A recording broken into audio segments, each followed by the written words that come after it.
to another edition of the Carmen Sense podcast.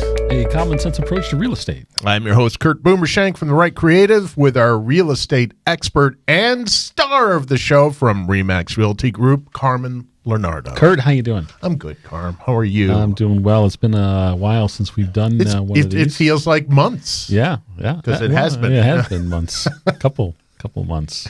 Couple of COVID months. Made it through the holidays okay, and here we are, well, sort of. Brand new year. Again, people, just to get on my bully pulpit, even if you have family over for dinner during the holidays, mask up. Yep, got to wear a mask. Because we got hit. Yep. Your whole house. Everyone got the COVID. Yeah. So, but you're all good now. Yeah, we're fine. Good. We're fine. Good. We're really good. So, Carm, tell us, give us your specifics on how to reach you, best ways. Yeah, best way is text or call 233-4119. And if that doesn't work, email is always good, carmen.lonardo@remax.net. And, social media, if you want to IM me there on Facebook or someplace like that, that's fine too. Right. So today we're all over the internet, so I'm easy to find. Put in my name and you'll get me. Yeah, you get good search results. Yeah. The engine loves you. Yeah, well, we put a lot of good stuff out there, and like this podcast, and people are watching it and, reviewing it here and there, and they're loving it, so that helps. Awesome. Yeah. Awesome. Good stuff. Before we get to the number crunching we're going to do today about real estate in the area and really across the country, what's going on, though, this time of year? Well, this time of year, people are post-holiday, and unfortunately, we still have this COVID cloud hanging over us, and that's kind of influencing what people are doing and not doing.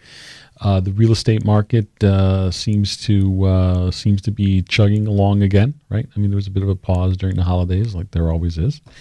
And we're starting to see listings come on the market, and some buyer activity and so forth. People, are looking at listings again online, and following up on their search results and so forth. And those properties that that are selling in a short amount of time.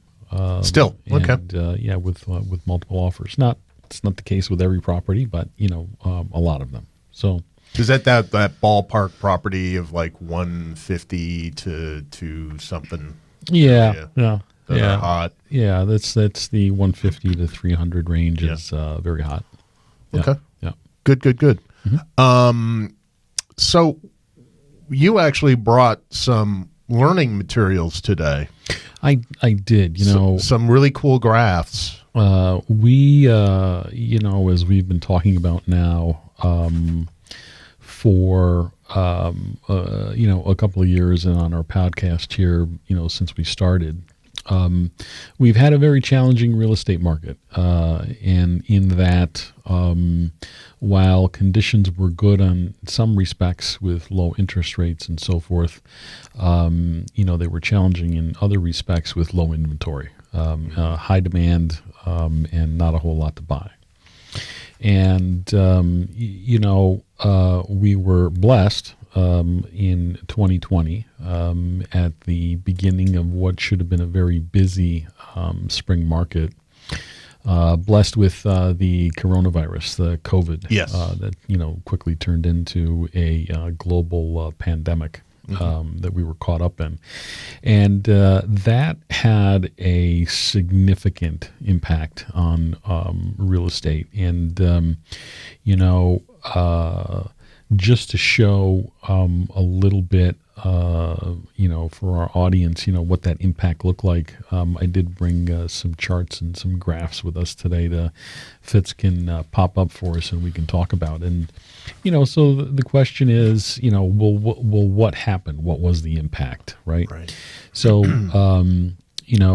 Fitz, if you want to throw up, our first graph. First one? Yeah. Okay. Graph number one. Is that the average sales price? That's the average sales price. So, And pardon my chicken scratch, but I think everybody can probably make it out. But if you look down at the arrow and that little bottom there of the V, right? That was June 2020. And look what happened to the average sale price starting in June 2020. Now, keep in mind, and we'll see this more clearly when we get to the next graph, but there was a couple of month lag, right, between the point when COVID hit in a very real way and we started to shut things down. Yep. And then boom, there's this meteoric jump in the average sales price. I mean, the curve was up, and if we look at previous years, we will see a nice steady rolling curve up and up and up and up. But this is just goes through the roof. Yeah, boom. And it's kind of hard not to say that is a more pronounced curve than what we have been seeing. And why? Why did that happen?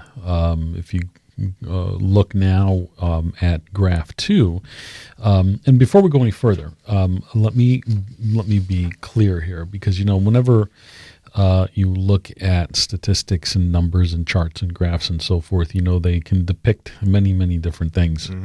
And so the numbers that we're going to talk about today are specifically just for the Rochester region. Right. And they are just for single family homes and condos / townhouses. Okay.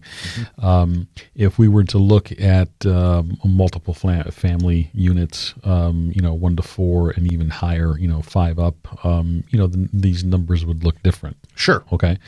But, for our purposes here today, I just wanted to look at the bread and butter. So graph 2, again, if you look at my chicken scratch there. And this is new listings? This is the number of new listings every month. So you'll see what happened with March 2020. Expected, right? The COVID hits in a very big way. Sure. We start shutting everything down. And, of course, the number of listings just plummets, right? Yep. And as a former president said, it skyrocketed downward. It skyrocketed down. I heard it. Did you? I heard it. Yeah.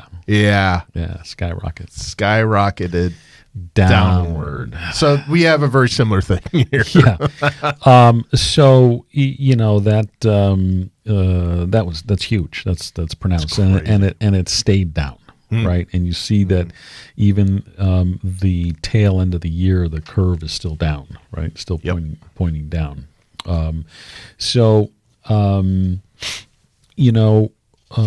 When we talk about, and this is important, to go back and talk about, the difference between list price and sale price.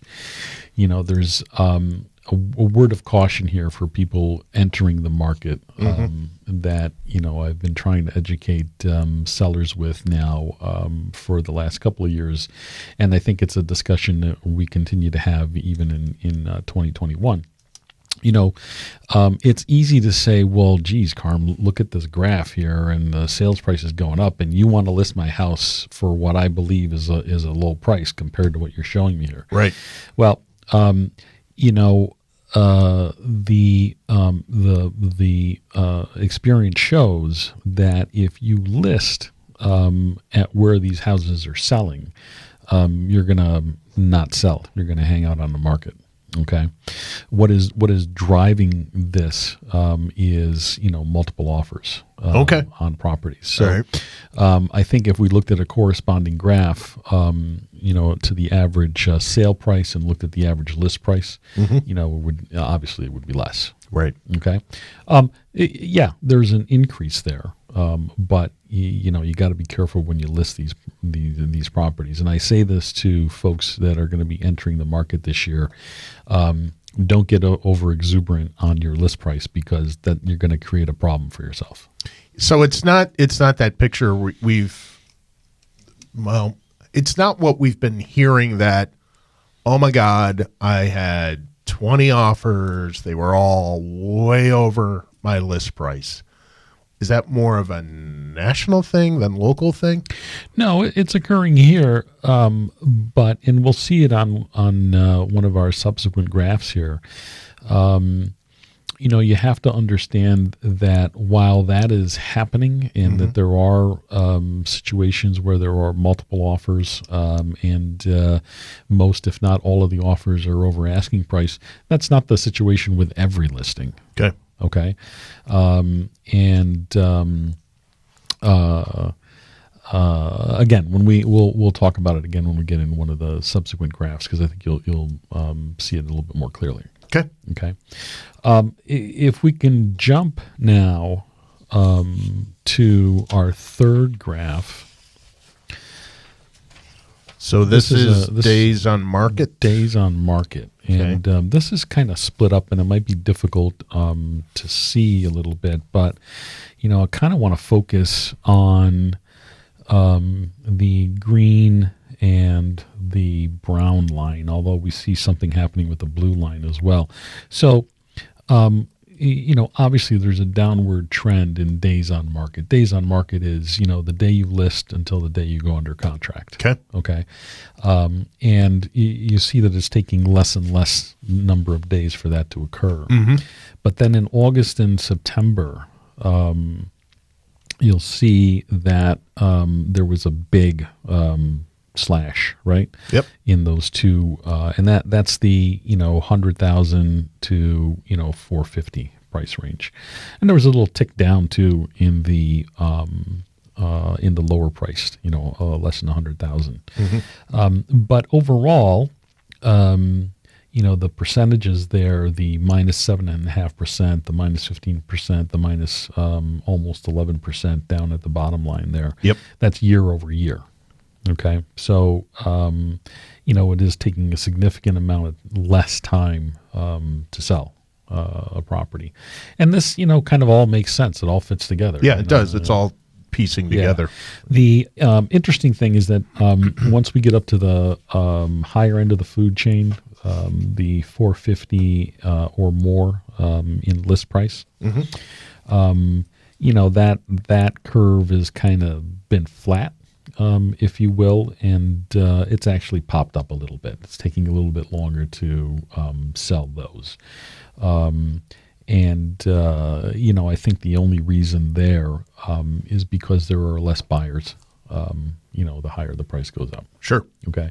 And, when we're talking about 450, because you can say that because of interest rates being at historic lows, where you may have been comfortable affording, 350, 375, you are now comfortable affording 450, right? Right. And so you would expect to see a downward trend in days on the market for those properties too. But when we talk about 450 or more, we're talking about 600, 700, 800,000, and certainly up at that level, there's a lot less buyers. So that is influencing this number. It's not the 450, it's the even higher. Right. Okay. And now if we jump to, graph 4, that is showing us basically the sale price compared to the listing price, right? Okay. And we'll see, again, my indication of July 2020, what happened was that the sale price starts going up. Okay? Yep. In a big way. You see the curve is sloping upward, but much like the curve in the first two charts, it becomes a bit more dramatic. Yep. Right? So that if we look at let's take a look at the top line, the brown one. Kind of looks like red, but it's brown. Those are properties listed between 100 and 200,000. Okay. And those are selling at the end of the year at 102% of the list price. So what's that mean? So it's the average is property is selling for higher than the list price. Okay. 102%. Now, again, we have to understand that this is including all of the properties. Okay. And not every property, has multiple offers and sells for over asking price. So, it kind of begs the question, look, we've been talking for a couple of years now about multiple offers and selling All over the stuff list that I price. brought, Okay. But, since that isn't the case with every property, you're not going to have that number. You're not going to have over list price be the average, right? Because if you look down again at that brown line on top, and you go all the way to January of 2019, we've got a number that says approximately 99% of list price, right? But it's everything else. It's the aggregate effect of all of the sales. It's pulling that number down. If we were to go back and look at this graph and include a more normal market, okay, we might see that number down, maybe 95%, maybe 90%. I don't know what not it is. 102, but not 102 and not even approaching 100. Right. Okay. That would make sense. Yeah. So that's what's showing us here. So you'll see that in every category, the price, we see a price jump, right? And year over year, almost 2.5%, 2.1, 2.2, and almost 1% there at the lower price properties. So, some interesting activity. So, this is what's happened to our local market. We had an experience of a lack of inventory going on now for the last couple of years. Yep. And that's been getting progressively more challenging. And so now we kind of have to look at 2021 and, where are we going with 2021 and, what people are doing and saying out there. You talk to a lot of your neighbors and you're very active in your community. Yep. So you must be hearing some intel as well. I can tell you, I don't see a lot of for sale signs, if we're going to use that of any kind of barometer. Yep. I know a lot of people in our boat, or which our family is in, even though we've considered selling, we're going to stay put. So that's going to, I think we're becoming common that, until this thing blows over and we've got a handle on it, to me now it's not even a time to sell. Right. Because we have some security in our current home. And again, I think older people are hanging on to their homes now. Yeah. Well, and there still is, because of the virus, and the rollout now of, the vaccine, there still is some uncertainty, but what we're projecting, and I don't know if Fitz has the last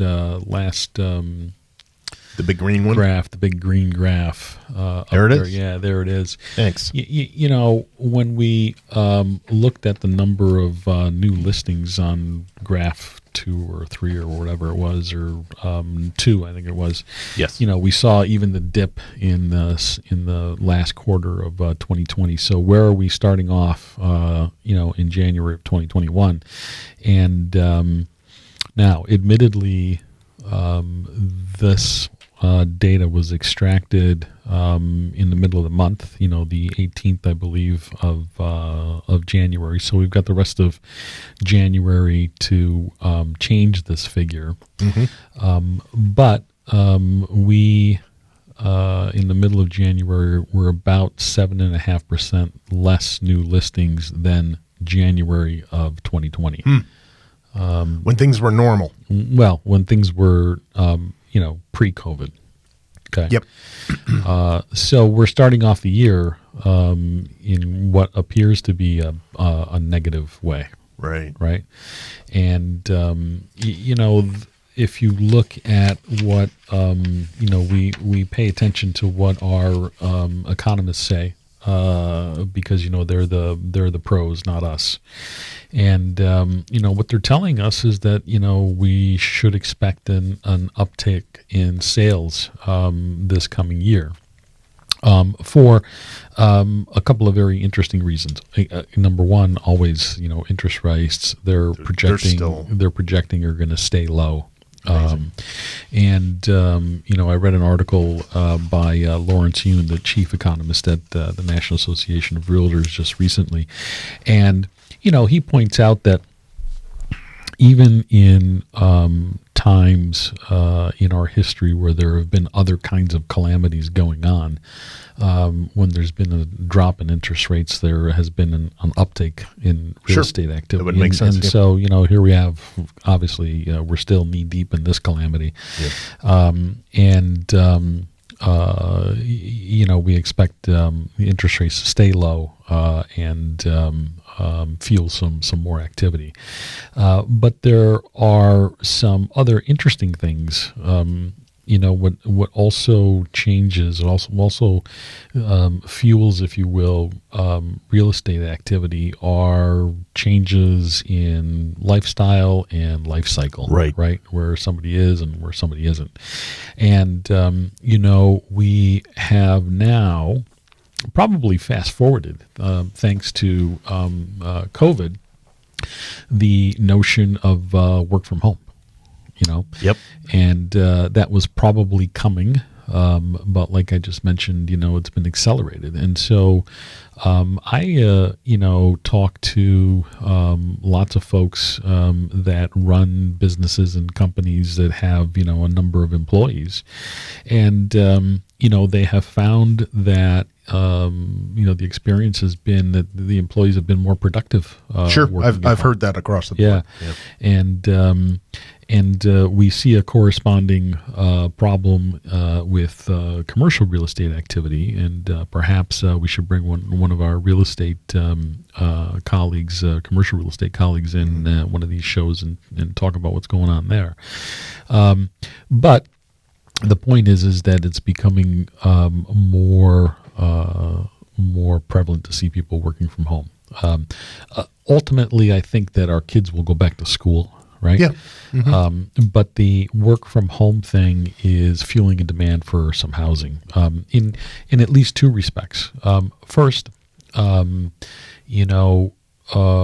hear this complaint all the time. I don't have a dedicated workspace at home. And so a lot of folks that I've been talking to are thinking about upgrading to buy more space. And that is going to fuel some additional demand, which is great for folks who want to downsize, right? Because there's a demand for a bigger home with 4 and 5 bedrooms. Makes sense. Yep. Especially if you have two of the wage earners are both working from home. Right. You need space. Now a 3-bedroom home, especially if you have other members of your family there, isn't going to work anymore, right? No. There's just so many offices you can put in the basement, right? Exactly. And then the other thing is people don't need to be close to the center cities, I think that concept has probably gone by the wayside now, but, to kind of use a similar term, people don't need to be so close to the office parks anymore. Right.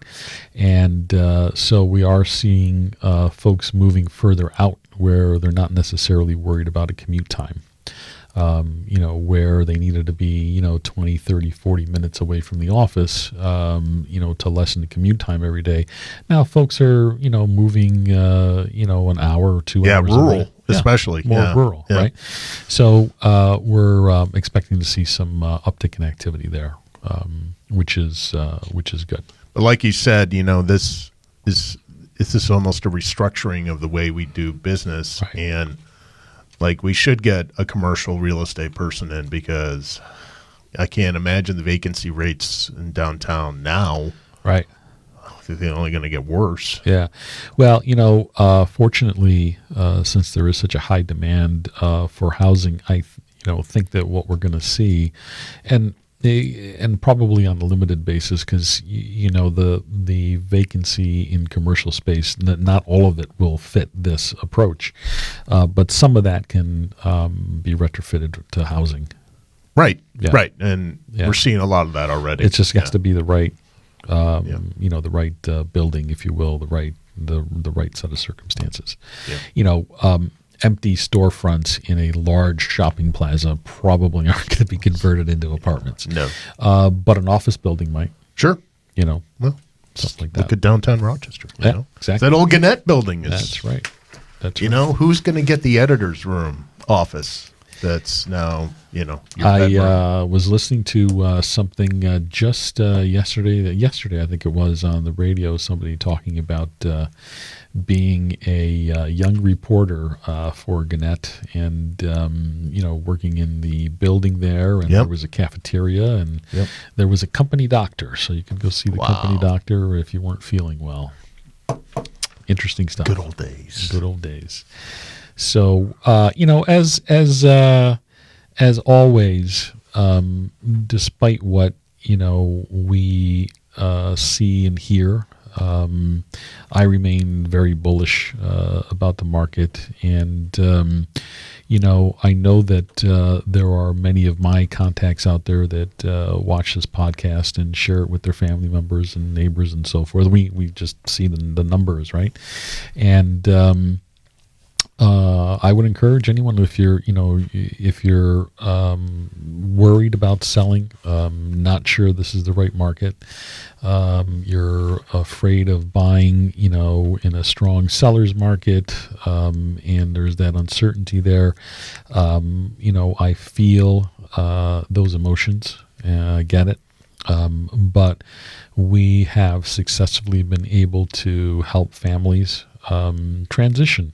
In this kind of environment very well. Just got to be patient. And give me a ring, 233-4119, or that's a cell. Text is probably easier to get a hold of me, although I do answer the phone. Or Fitz will throw up my email address there. This is probably not a bad time to have Carmen come over, take a look at your house, and talk about what the projected value might be, and where you might be able to move and find different accommodations, whether you're upsizing or downsizing. Yeah, which is this mailer you just came out. Yeah, this past week talks about a lot of those things. If you're really you have questions on whether you are ready to sell or buy, like you addressed. Now, because my wife and I work at home, my partner and I work at home, we need more space. So now we actually have to upgrade. So what do we do with our current house? And that's where you can come in and go, square footage cost and approximate values in the neighborhood and the condition of the home. Right. And, the folks that have worked with me, and, I think that you can attest to this too. I'm not going to come into your home and give you a sales pitch. I'm going to tell you what's right and what's not right. You may need an office now, but, if you plan on retiring in 18 months, probably is not a good idea to go buy that 4-bedroom house. Just suck it up, and I'll tell you that, right? Yeah.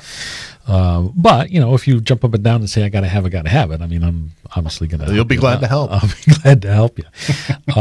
But, there's no high-pressure sales there. And if people just want to know for their own edification, I'm happy to do that.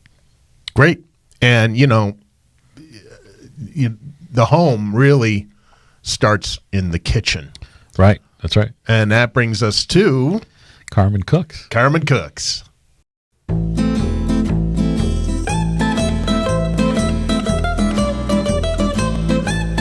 You so funny. That's a great picture of me. Isn't that great? Yeah.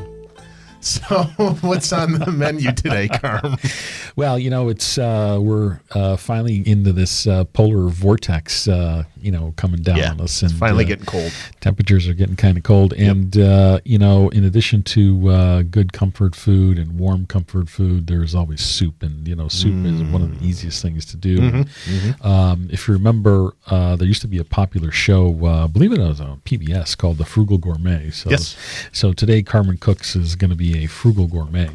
And I highly recommend this. This is a great, and to sort of chuckle a little bit with reuse and reuse, right?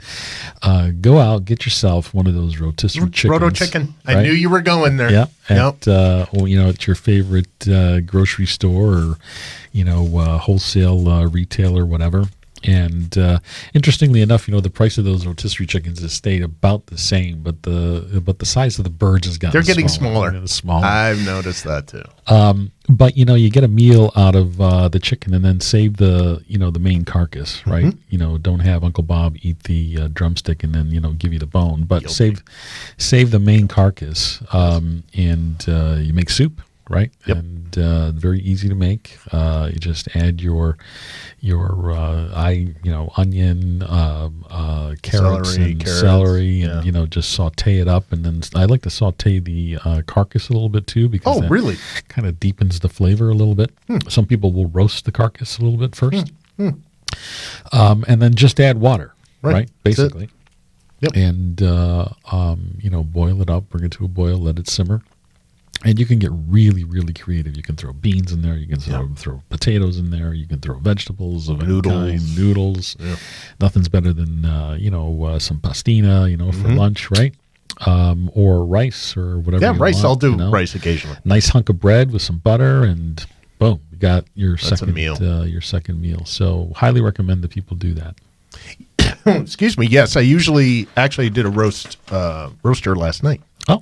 And that's still in the roasting pot, so I can make soup out of it. Absolutely. For the weekend. So, I'm on your page with that. So, excellent, Carmen Cooks. Yeah. Excellent. Thanks, Carm. Contact information one more time. Cell phone number 233-4119. Call or text anytime. Or email carmen.lonardo@remax.net. And please like us on whatever platform. If you're following the Carmen Sense podcast, and rate us.